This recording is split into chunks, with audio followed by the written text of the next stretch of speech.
আজকে শ্রী শ্রী গুরু পূর্ণিমা। তো গুরু পূর্ণিমা প্রত্যেক গুরুর আশ্রমে গুরু পূর্ণিমা পালিত হয়। তো গুরু পূর্ণিমা, ব্যাস পূর্ণিমাকে গুরু পূর্ণিমা বলা হয়। তো সেই দিনটাকে গুরু পূর্ণিমা হিসেবে প্রত্যেক আশ্রমে যার যার গুরুকে পূজা আরতি, ভোগ নিবেদন ইত্যাদি করা হয়। তো গুরু শব্দের অর্থ কি, আজকে আমরা সেটা একটু বলার চেষ্টা করছি। গয় রস্যু রয় রস্যু গুরু। গুরু শব্দটাকে যদি আমরা ডেরিভেশন করি, আমরা যদি গুরু শব্দটাকে ব্যাখ্যা করতে যাই, তাহলে আমাদের গুরু শব্দের অর্থ হচ্ছে, গু শব্দের অর্থ হচ্ছে অন্ধকার, আর রু শব্দের অর্থ হচ্ছে বিদূরক। তো এই অন্ধকার মানে কিসের অন্ধকার? আমাদের হচ্ছে আধ্যাত্মিক জগতের যে অন্ধকার, সেই অন্ধকার, জ্ঞানের অন্ধকার। আমাদের জ্ঞানের আলো যিনি জ্বালিয়ে দেবেন, তিনি হচ্ছেন গুরু। যিনি আমাকে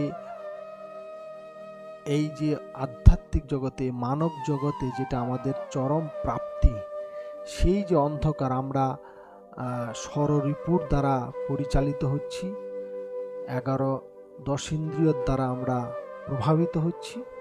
তো এই সব থেকে যে মুক্তি দিয়ে আমাকে সর্বোপরি শ্রী ভগবানের চরণ যিনি আমাকে পাইয়ে দেবেন, তিনি হচ্ছেন গুরু।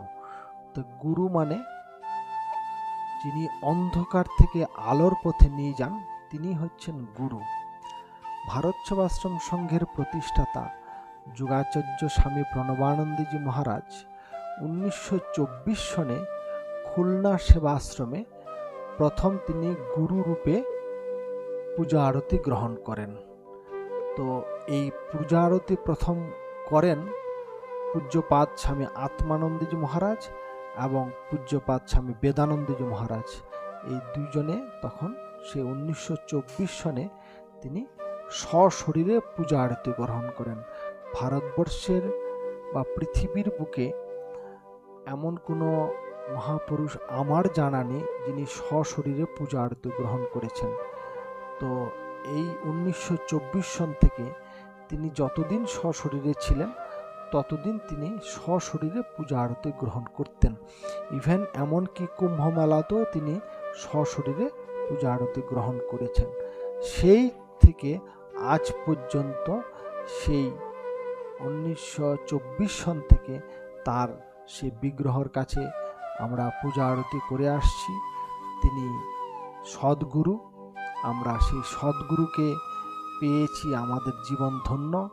তো আমরা যাতে সেই গুরুর চরণ সবসময় ধরে রাখতে পারি, যিনি আমাদের এই অজ্ঞান থেকে জ্ঞানের আলোকে নিয়ে চলে যাবেন, তাকে আমরা যাতে ধরে রাখতে পারি, সেই প্রার্থনা করি। আজকের গুরু পূর্ণিমা, তো সেই গুরু পূর্ণিমা উপলক্ষে আমরা যাতে সেই গুরুর আশীর্বাদ আমাদের প্রত্যেকের শিরে বর্ষিত হয়ে এই মানব জীবন যাতে ধন্য হয়, এই প্রার্থনা করি। নমস্কার।